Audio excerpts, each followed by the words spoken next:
Hello everyone and welcome to today's Energy Management and ISO 50001 webinar from LRQA.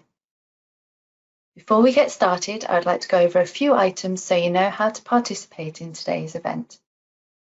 You may have joined the presentation listening using your computer speaker system by default.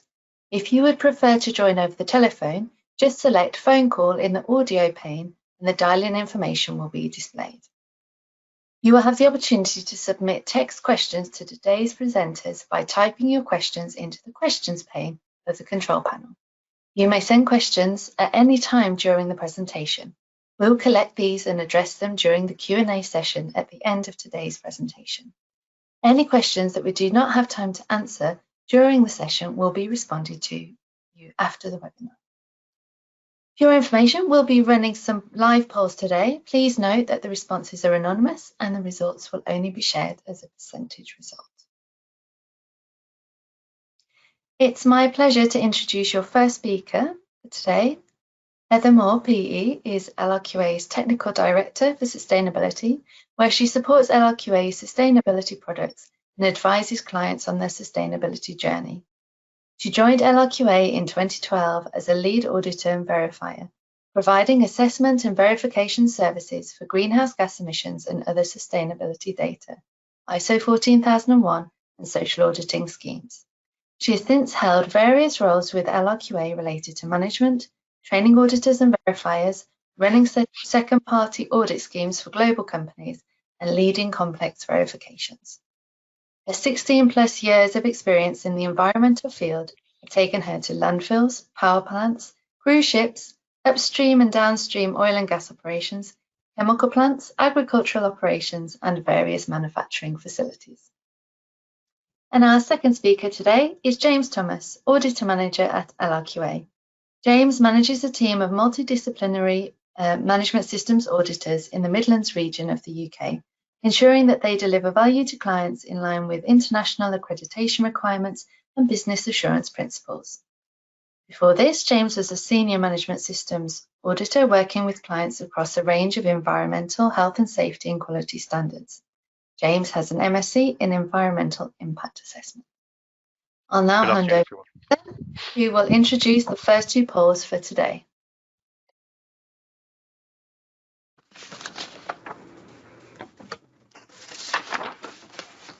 Excellent, thank you.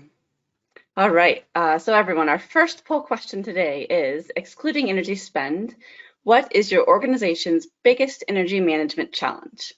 So just select one, compliance with legislation, meeting corporate targets, data management, employee engagement on energy efficiency initiatives, or any other, and let us know what the other would be in the comments.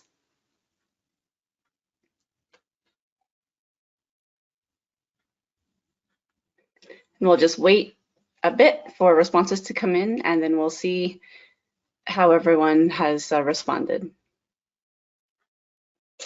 Excellent. So I see the responses are in now. Okay, would you like to comment on those, Heather? Yes, go ahead, James. Okay, so I can see that the majority of you that have joined the seminar identified employee engagement on energy efficiency initiatives as being one of the key reasons why you're interested in ISO 15001. Well, the good news is that the 50001 process and management system awareness and employee engagement is a key part of the standard, and the structure of the management system requires you to develop arrangements around that. So it should certainly help you achieving those aims. Next on the list is data management. 50001 is a data-driven standard.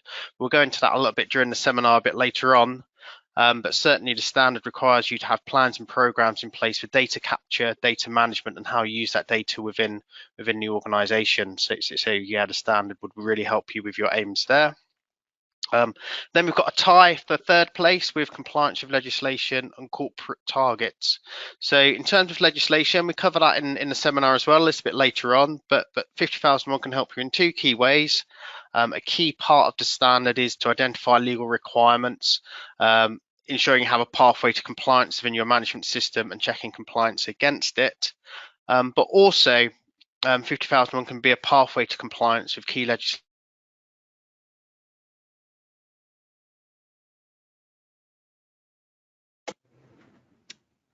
Excellent. I think we may have lost James for a bit there, but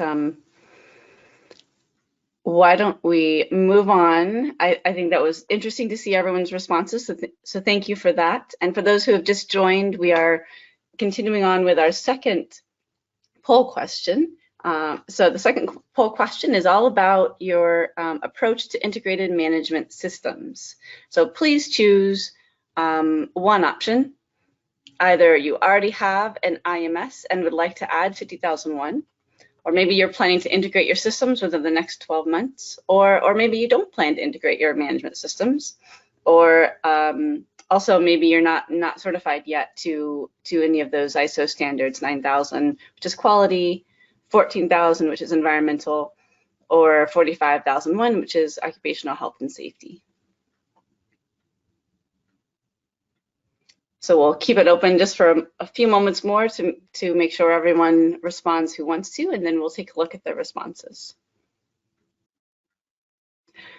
Wonderful. It looks like the top answer is you already have an integrated management system, and this really helps James and I understand our audience and know how to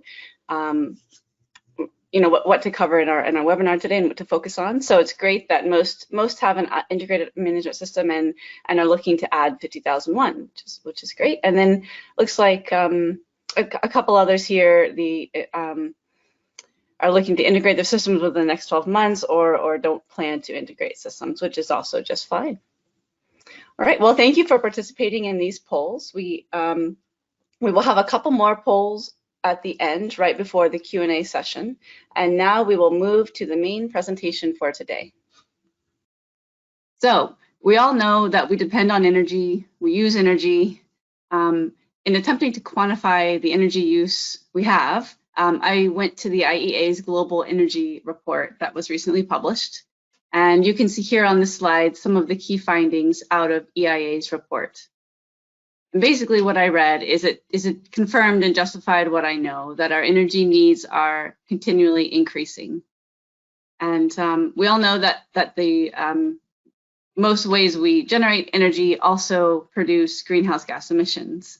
And the energy sector is responsible for almost 3/4 of the emissions that have been pushing the global temperature 1.1 degrees C higher than the pre-industrial age. So, and we see these impacts on weather and climate extremes around the world. So that leads us to understand that the energy sector has to be at the heart of the solutions to climate change. What does that mean? How do we get there? What do we do? There's 3 things that the IEA report suggested focusing on. Obviously, clean electrification, focusing on clean energy innovation, and the third thing is a focus on energy efficiency, which is also what we're going to be covering in this webinar today. So why energy efficiency?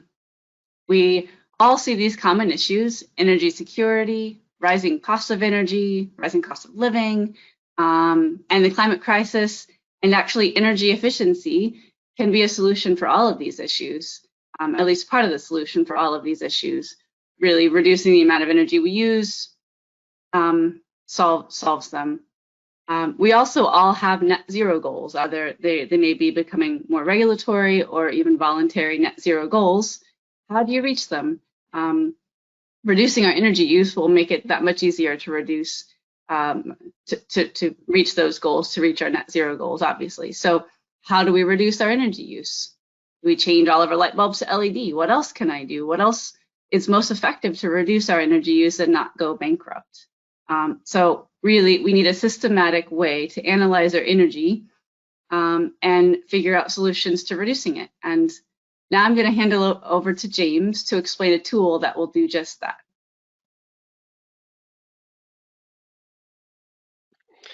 So Heather has given us an insight into why energy management is quickly becoming one of the most fundamental areas of focus across all business sectors. Reducing energy consumption and managing energy efficiency will not only reduce an organisation's cost, but will also reduce carbon footprint and help protect the natural environment. Using energy more efficiently also reduces an organisation's reliance on others to provide that energy they need to operate, and reducing the risk to your organisation. Energy management systems can help us achieve this. So, what is an energy management system? Well, an energy management system is a series of interlinked policies, objectives, processes, and performance review activities that combine to produce a systematic approach to continually improve an organisation's energy performance. Energy management systems followed a PDCA cycle of Plan, Do, Check, Act that we all be familiar with from working with well-established quality, environmental and safety management system standards. Energy management systems can be adopted by any organisation that consumes energy, whatever the sector or purpose. They are equally applicable to office environments as they are to large manufacturing sites. They can address all forms of energy that are used, be that electricity, gas, fuel oils, or steam. In a similar way to safety management system looks to eliminate hazards and reduce risk, energy management systems are focused on eliminating sources of waste energy and using the energy required for the key processes in the most efficient way possible.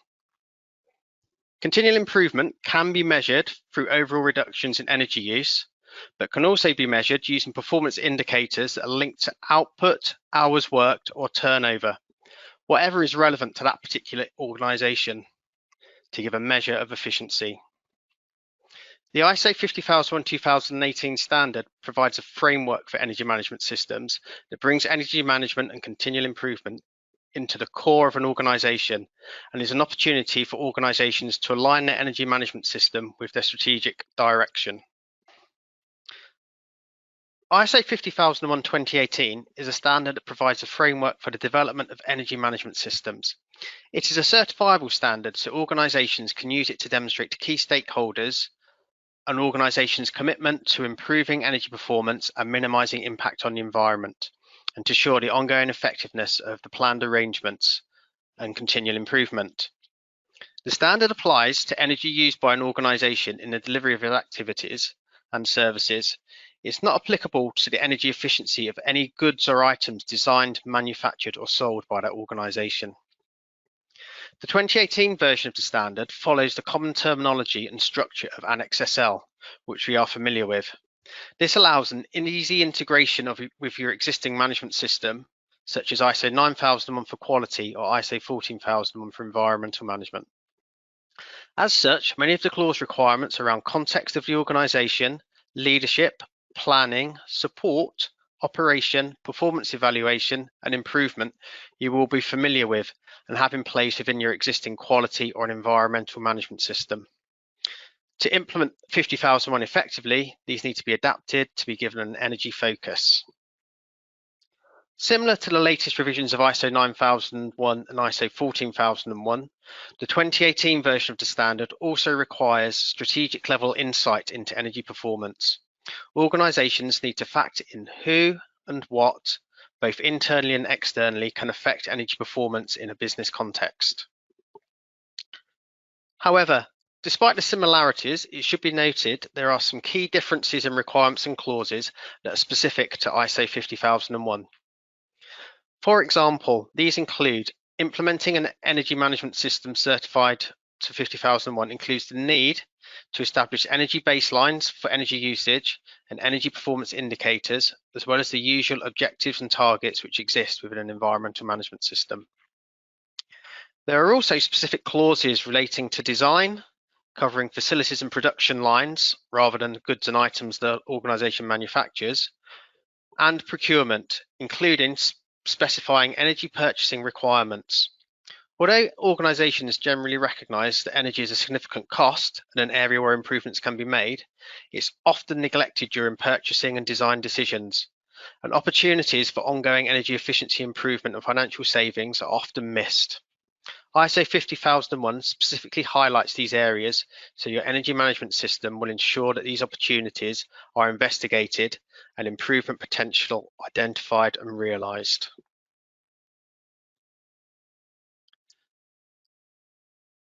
Okay, so now we're going to move on to some of the key terminology that we find in ISO 50001, some of which we've highlighted on the slide.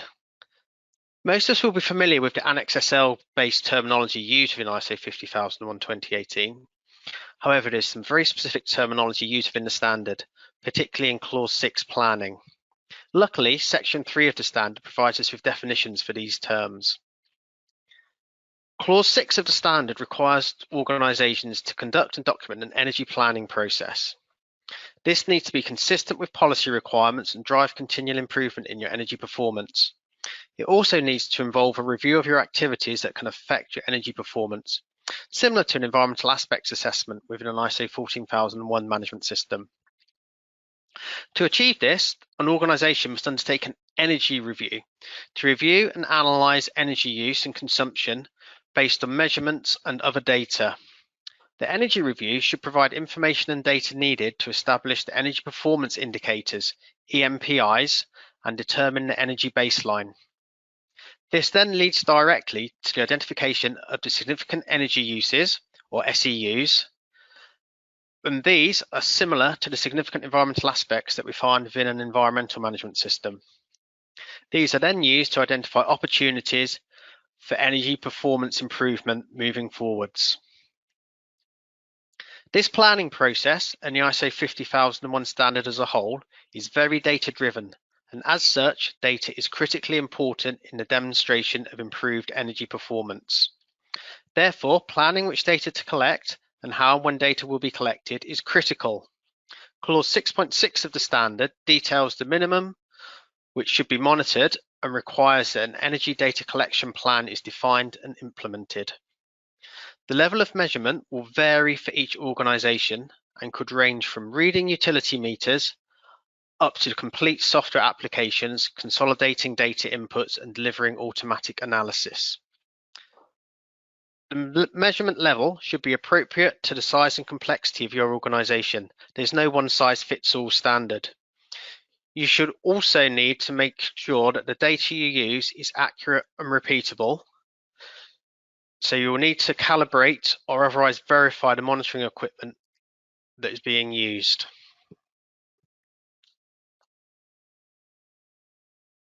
The ISO 50001 management system can integrate with other management systems that you may have within your organisation.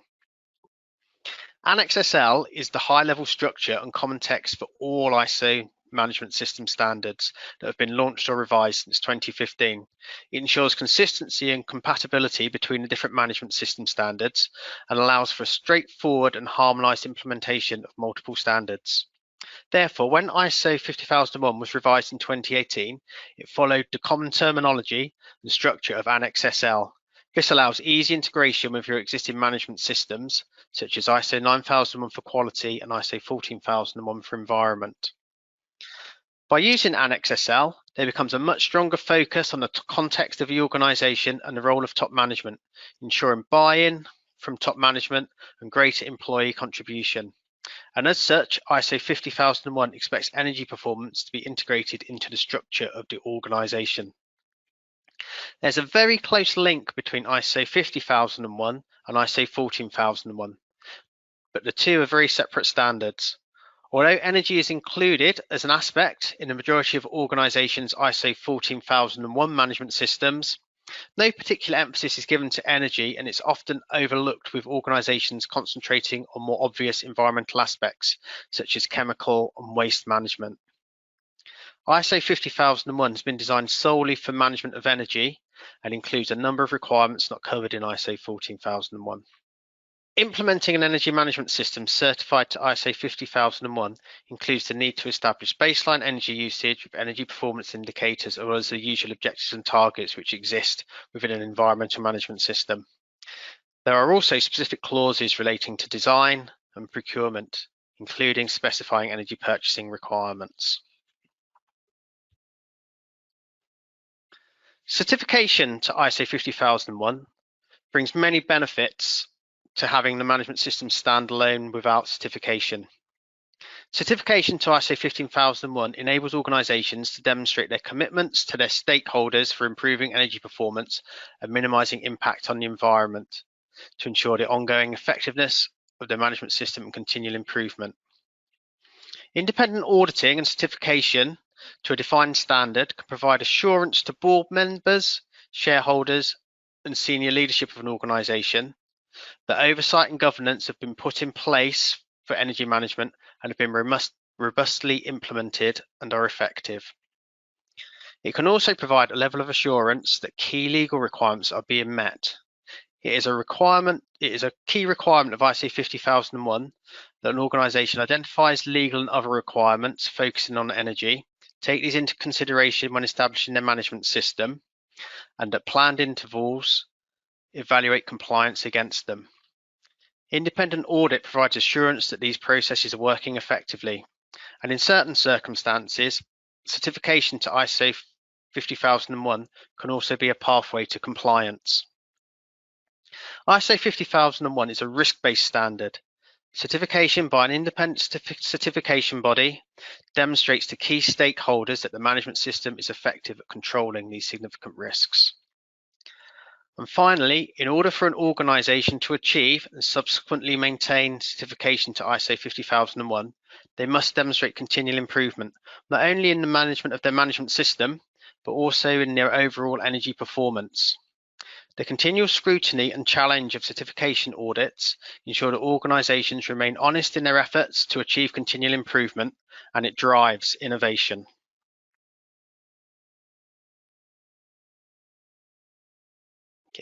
ISO 50001 is very closely linked to ESOS compliance.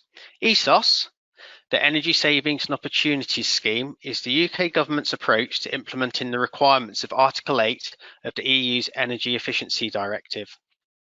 Organisations and corporate members in the UK must comply with ESOS regulations if they meet one of the more of the following criteria. They have 250 employees or more, an annual turnover exceeding £44 million, or a balance sheet total in excess of £38 million.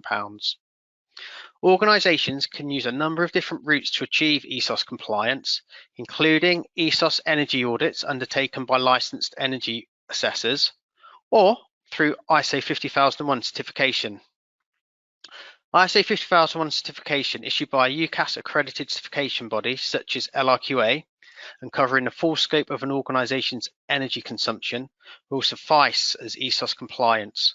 All you need to do is notify the Environment Agency that this is your chosen route to compliance and provide proof of certification to ISO 50001 2018. The benefits of ISO 50001 compliance over an ESOS energy assessment includes a demonstration of continual improvement in energy performance and reduced energy costs. There is no requirement within ESOS to implement any of the energy saving opportunities identified within your energy assessment report. However, with 50001, to maintain certification, you must demonstrate that you're achieving your objectives and targets and implementing the improvement measures that you have identified. In addition, ISO 50001 is a tried and tested strategic framework and long-term plan for energy saving. It requires organisations to minimise risk and increase energy scrutiny, and it can build a competitive edge through improved performance, productivity, and effective communication. With ESOS energy assessments, all sites must be surveyed. However, with 50001, the approach we use can determine compliance using sampling. We may not have to visit each site. Therefore, for larger multi-site organisations, it may be a lower time burden and potentially a lower cost route to compliance with ESOS. A new ESOS compliance period starts every 4 years. If your system is certified to ISO 50001, your organisation will automatically demonstrate ESOS compliance, whilst maintenance and improvement of your 50001 certified system will also allow ongoing compliance with future ESOS phases.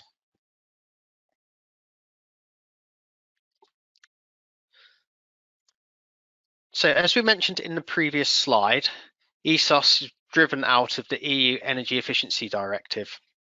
Since the UK has left the EU, there have been some changes to the way in which the EU Energy Efficiency Directive operates. Within the European Green Deal, the EU is increasing its climate ambition and aims at becoming the first climate neutral continent by 2050. The Commission has therefore revised the Energy Efficiency Directive together with other EU energy climate rules to ensure that the new 2030 target of reducing greenhouse gases by at least 55% compared to 1990 can be met. Article 8 of EED still requires member states to implement mandatory energy audits for large enterprises. Again, similar qualification criteria apply. They are organisations with in excess of 250 employees, an annual turnover of at least 50 million euros, or an annual balance sheet of 43 million euros. Each member state sets its own limit for when audits become mandatory, audit and reporting format, and auditors' skills and qualifications. ISO 50001 is referenced within the Article 8 of EED. However, as the directive is enacted by specific requirements and regulations in each member state, you will have to check the regulations in each member state in which you operate as to whether ISO 50001 certification can be used as a potential route to compliance. James has just taken us through regulatory requirements in the UK and the EU. And so here's just some additional focus on energy efficiency in the US. We recently passed the Inflation Reduction Act, which includes $369 billion of money towards energy security and climate change programs in the next 10 years. And a lot of it is geared toward allowing tax deductions and other financial incentives for energy efficiency measures, renewable energy sources, alternative fuels, all this kind of thing. So this is just a another indicator to me that the world is focusing on energy and reducing energy, and using something like an ISO 50001 system would allow you to really take advantage of any of these tax deductions and things like that in the Inflation Reduction Act. Okay, so thank you, Heather, for that catch up there on the US legislation. So we've been through a quick overview of what ISO 50001 is all about and how it can help your organization. So what are the next steps? The first thing you should consider doing is visiting the LRQA website. This will give you access to a range of resources on ISO 50001, including downloadable materials such as an overview and implementation guides. Whether you're just starting out in energy management systems or an experienced practitioner looking for a qualification, our ISO 50001 training courses are designed to match your personal development goals. The energy management courses offered by LRQA can support the implementation of your energy management system in line with the standard requirements, helping your organization reduce both energy use and its costs at the same time. Our most popular courses are Introduction to ISO 50001, our ISO 50001 Lead Auditor courses, our Energy Management Principles courses, and also our own internal auditor courses. We also can provide help through the assessment process. We have our assessor-delivered gap analysis, which offers an opportunity to focus on critical, high-risk or weak areas of your system in order to create a certifiable system during the development stages. It can also look at how existing management systems or procedures can be used within your chosen standard to combine with ISO 50001. Whether in the early stages of implementing your management system or looking for a dry run before the assessment visit, the scope of the gap analysis can be tailored to meet your needs. Or you can contact us about certification to the standard. Certification is typically a two-stage process and a transition a single-stage process consisting of a system appraisal and initial assessment, the duration of which is dependent upon the size and nature of your organization. Your business development manager will design a solution to meet your specific needs, while our assessors will be open, helpful, and take a practical approach. This is one of the many ways we add value through the assessment process. Thanks, James. Before we start the questions, and I know several of you have submitted some great questions, so I'm excited to answer them. But before we get started on that, we'd like to ask you two more poll questions. So the first one is, will your organization be looking for any of the following services in the next 12 months? Gap analysis, training, or certification? We'll give you a few minutes to answer, and then we'll move on to the next poll question. Okay, I think we're ready to move on to the next one. All right, and so our final poll question for today, will your organization be looking for any other sustainability services in the next 12 months? So there's ISO 1464 greenhouse gas emissions verification, or 1467 product carbon footprint verification. And then we also do a kind of a more general data and information verification, which can include data like your water use, energy use, waste generation, safety data, any other data that you're reporting falls under that. There's also the corporate report verification, which includes assurance on your full sustainability report that you're publishing. So it's more of a qualitative assurance process. And then last but not least, there's also supply chain assurance. So just take a few moments and select all that apply, and then we'll open it up to questions. Wonderful, thank you for your responses. As a reminder, you can still submit questions through the questions pane in your attendee control panel. And James, I believe you have the first question. Thank you, Heather. Yes, I do. There's been a few questions come in about the integration of ISO 50001 with its existing management system standards. And the first one came in from Alan Overton, who said, "Can I integrate 50001 into my ISO 9001 QMS?" So hopefully, Alan, the answer for that's been given in the seminar. As both standards are written around the Annex SL criteria, then they're primed to be integrated. Within that integration process, there'll be certain procedures and processes that can be directly applied to both standards. But also, as you work through, there'll be specific items and specific requirements of 50001 which will require their own processes and procedures to deliver. So yes, you most definitely can integrate it with your 9001 QMS, but you may have to do some specialist procedures in there for ISO 50001. I hope that answers that question. Great, thanks, James. And then we have a question from Duncan about how can you set energy targets if you have a solar power system and no way of predicting energy generation? I would just say setting energy targets is really more focused on how much energy you're consuming, not generating. And so, you want to reduce the amount of energy you consume, and looking at all of your sources of energy within your organization. The solar would enable you to use renewable power instead of the grid power to fulfill that energy load, but really energy targets are focusing on consumption. Anything else to add on that one, James? No, I think that's exactly it. And is that if you're using solar power on your site, 50001 is focused on energy efficiency, so you need to make sure you've got the right metering strategy and philosophy in place, including sub-meters, so you can then demonstrate where your power is coming from and that you're using that efficiently. Wonderful. Okay, good. So I've got a question come in from excuse my pronunciation, Miyawa. I manage ISO 50001 at my workplace. What training can I do to qualify as an internal auditor?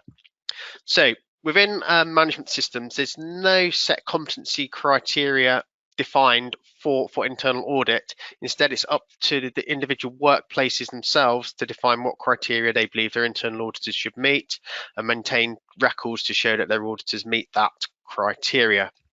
But if you're looking for a bit more support and guidance, then there's a number of courses offered by LRQA regarding ISO 15001. Some of those are internal auditor courses.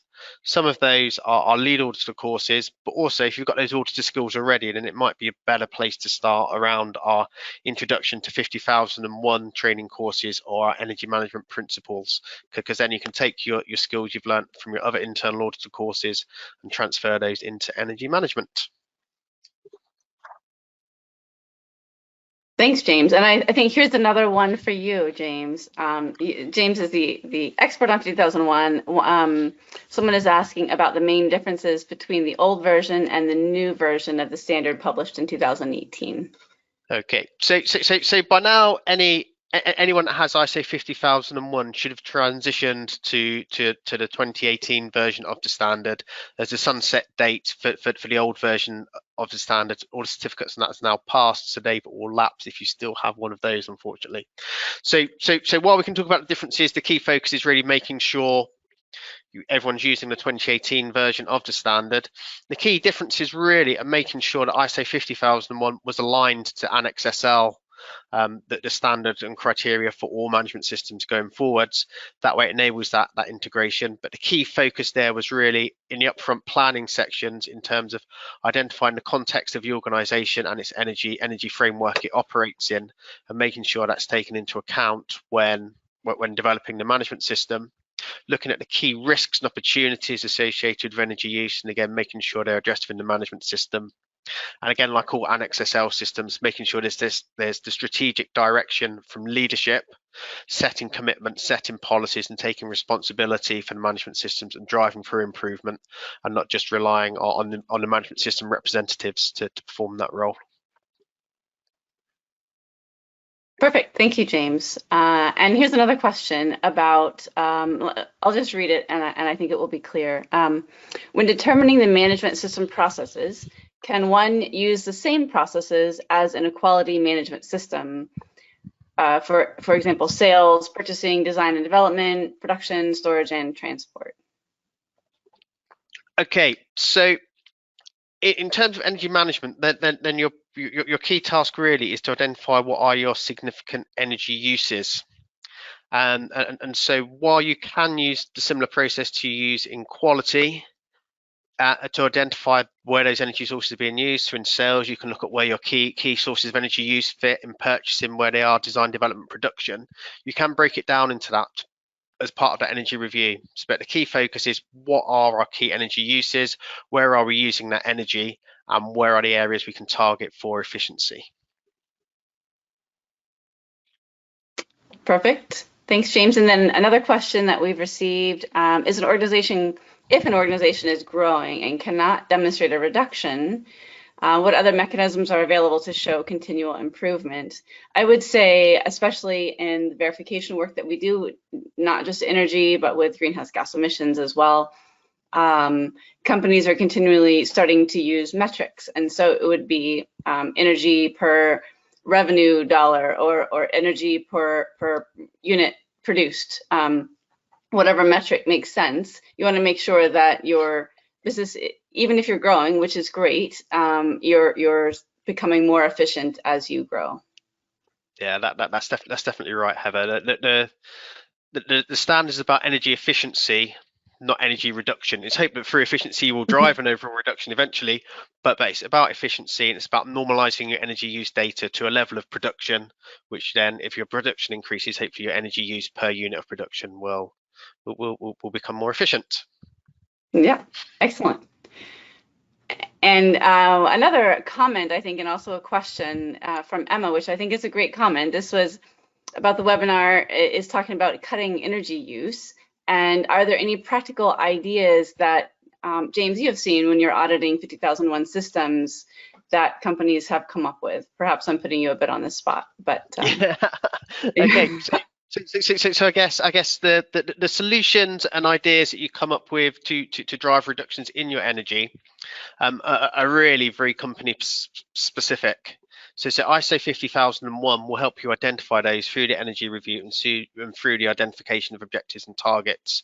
So it's a standard that's applied to all industries, and how much benefit you get from it is that focus.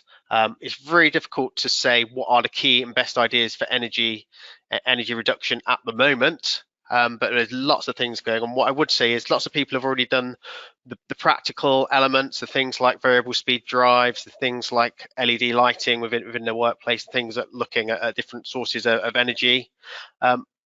What ISO 50001 does is it drives innovation. Is once you've exhausted those things and you're starting to not see efficiency from improvements from implementing those elements, it then starts you to start looking at your process.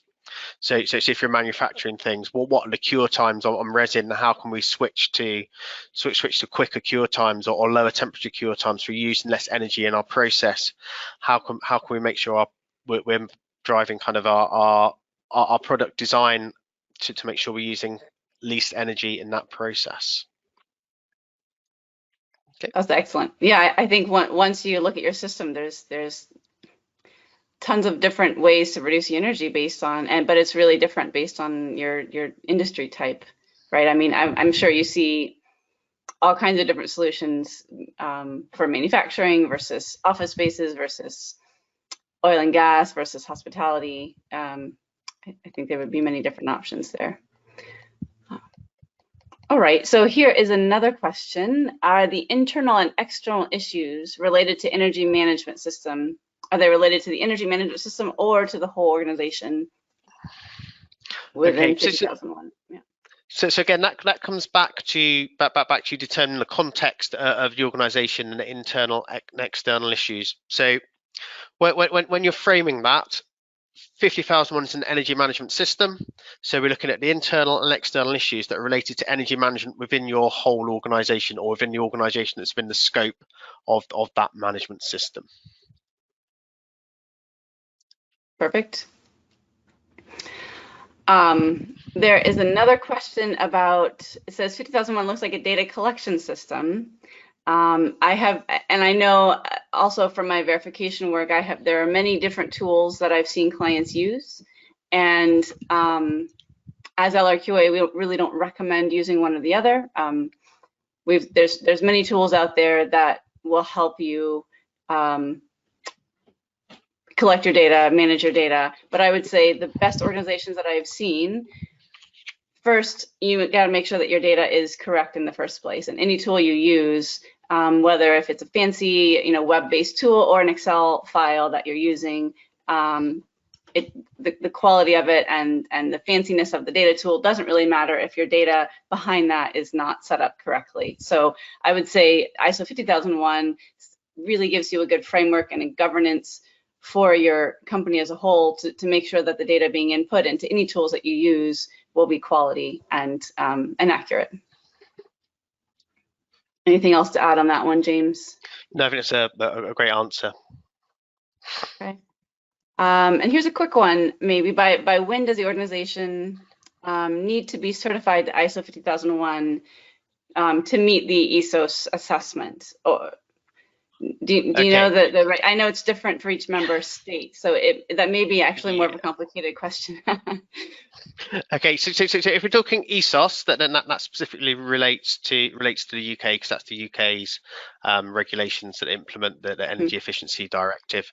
Okay, and the next reference data period is December 23. So you need to make sure you've got your management system in place by then, so you can then submit that as evidence to the Environment Agency.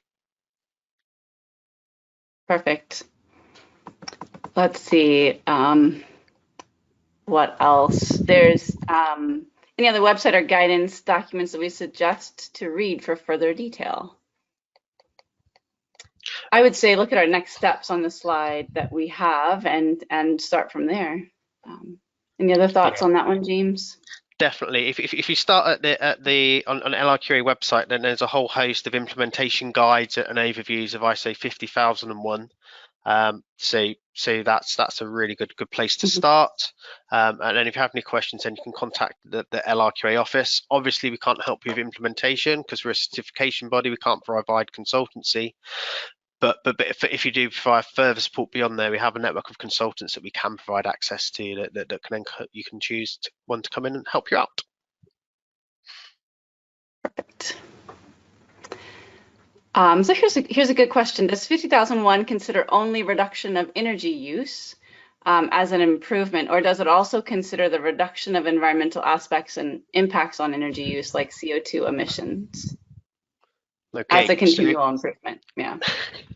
Okay, so yeah, it's an energy management standard. So while it's linked to environment and 14,001 aspects, such as CO2 indirectly, it is all about reducing or becoming more efficiently using your energy. So yeah, it is just about efficient use of kilowatts or thermal units, however you want to describe your energy.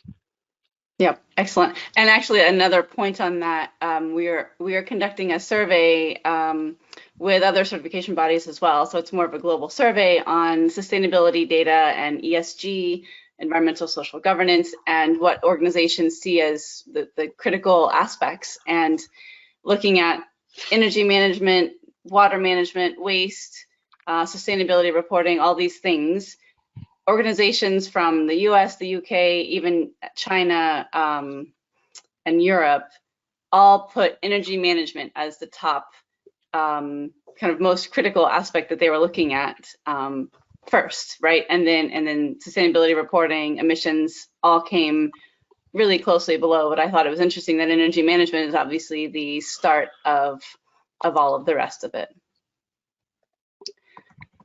Okay, I think there's one final question, isn't there? Do you have any advice for setting up energy baseline for an organization? That's come from Exxon. So in terms of that, then really it's to follow through the processes of defined within the standard of conducting that energy review. So from there, you identify your key sources of energy, you identify where that energy is being used, and you develop your energy performance indicators to determine how that energy has been used, and you use that then to set your baseline. From there, once you've set that baseline, any improvements that you make in efficiency can be measured from that baseline. Excellent. Do we have time for some? I know there are just a little, maybe one or two more questions we have, and I think we have a few more minutes to answer more. So if you want to submit any others, feel free to. I think this one is related to the one you just answered, James. But if you have anything else to add, feel free. The question is, what is the practical way to establish an ENB, energy management system? Yeah, so again, ENB, your energy baseline, then that's the key task. It's following those steps of the energy review and making sure you've considered what are your significant energy uses. Excellent. So another one, what is the additional benefit to adding 50,001 when I already have 14,001 and I'm tracking energy consumption via KPIs? Okay, so I say 50,001 is directly focused on energy management. So if you're looking at ISO 14,001, then whilst energy is important, it may not get as direct attention as it will do if you have 50,001. And 50,001 will make sure that, well, in 14,001, eventually energy management, as you're managing it, its significance and importance will reduce, and potentially it may drop off your radar for objectives, targets, and programs because you've done what you feel you can. With ISO 50,001, then it'll keep driving you to drive improvements in efficiency and become more innovative in the way you achieve that. So hopefully bringing significant benefit to the organization. I would say as a 14,001 auditor as well, I think it's interesting that the definitions that 50,001 has specifically related to energy help an organization define, all have the same definitions of the terms that you're talking about. So when you're talking to one plant versus another plant versus, globally, you all are using the same terms, which is a common issue that we see. Okay. Yeah. Okay, we have another question in from Exxon regarding what are the main challenges in implementing this system in any sector, but especially in manufacturing. So the challenges that the 50,001 implementation kind of generates are similar to most management systems in that one of getting management and senior management buy-in and getting drive to put that in. The other one is making sure you've got the right resource to be able to implement the system, and then time and continuing motivation to keep it going. So they're kind of key challenges that are faced with all management systems. Specific to 50,001, then it's data driven. So data capture and data management tend to be the most significant challenges. So as part of establishing your energy baseline, how you develop your monitoring programs to identify where you need to meter, and older sites, for example, may have very few energy meters within their format, within their operating structure, whereas to get the most benefit out of 50,001, they may want to look to start breaking down into sub-meters, specific energy uses for specific process or specific pieces of kit. So then you can then target those for objectives and targets for improvement in performance. Perfect. Thanks, James. So let's see. We have some other questions here that are just coming in.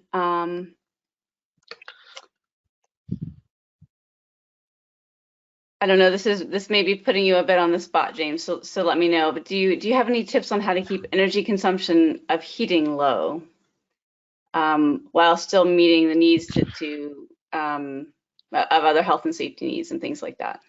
Okay, yeah, and it says there specifically COVID, doesn't it? And CO2 Yes. levels. Yeah. Yeah.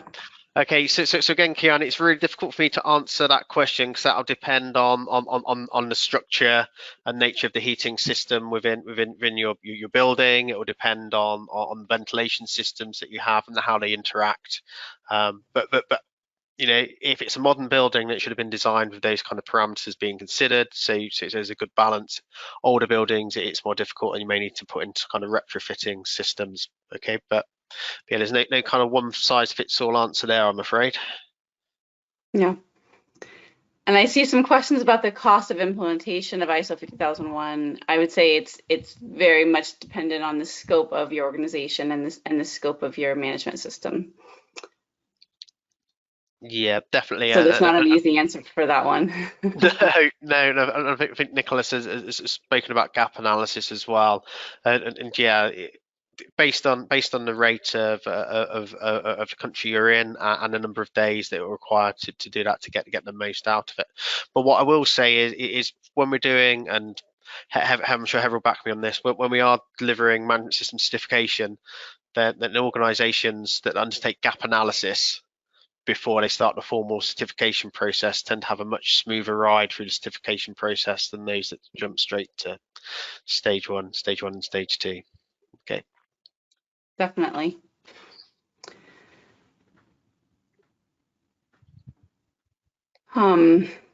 Let's see. I like Alistair mentioned, would a tighter focus on 50001 potentially be a good stepping stone into the broader environmental aspects of 14001 for some organizations? And I would say a resounding yes. I think that's definitely yes. I think 50001 makes you look at energy, and if you're looking at energy, you're reducing your environmental footprint. Okay. There's a question coming here about, are there any research into global or national added benefit realized from educating workforce about energy efficiency? Okay. So I'm not sure I can point to any specific research, but from my experience and what I've seen with the organisations I've worked with, is where organisations have implemented employee awareness campaigns to educate their workforce around energy efficiency, then they do see improvements in the energy efficiency performance of their organisation. Mm-hmm. As with any awareness campaign, what you'll see is as you start the campaign, it will peak upwards, your energy efficiency drive, but then the levels of awareness will start to tail off slowly over time. And when you get to that certain critical level, that's when you have to repeat your awareness and start that whole program again, often repeating what you've said before to really drive that culture and behavior into people. So much like you do with behavioral safety, then behavioral energy can have behavioral energy management can have a real impact on businesses. Excellent. Well, we have, I think, time perhaps for one or two more questions. This one question is interesting. With home working, how is that incorporated into an energy management system? That's a tricky one, Heather. That's a very difficult question. Thank you, Robin. I would say, I would say for verification. So when we're looking at a corporation's greenhouse gas footprint, home working is usually what we call a scope 3. So there's scope 1 emissions, which are your direct emissions on site. So that would be directly affected by your ISO 50001 system. And in any offsite work or home working is a scope 3 emission. So that may be, I don't know how EMS would handle that. Yeah, I guess it'll be down to your scope of your management system, and if you choose to include it, Robin, if you did choose to include it, then then you would have some challenges on gathering data on energy use within those locations. But that's not to say you can make assumptions about what, especially if you're providing equipment in terms of laptops and printers, etc., to your employees to use at home. Then you can make assumptions about the energy use, and then when you're making procurement decisions for that equipment, demonstrate through your procurement processes that you're meeting objectives and targets to purchase more efficient energy using equipment for use in those home office locations. Sounds good. Okay. Well, I appreciate everyone attending, and I hope you were able to get some good information from this webinar. As always, feel free to contact us, go to our next steps, and we'd love to talk to you more about 50001 or verification of any type. Thank you, Heather and James. And thank you to everyone for attending today's webinar and for all your brilliant questions. Once you leave the webinar today, you will receive a survey on the presentation, and we'd appreciate that and provide your feedback. You will also receive a follow-up email within the next 24 to 48 hours with the recording of today's webinar. On behalf of LRQA and our presenters, thank you for joining us today and enjoy your day.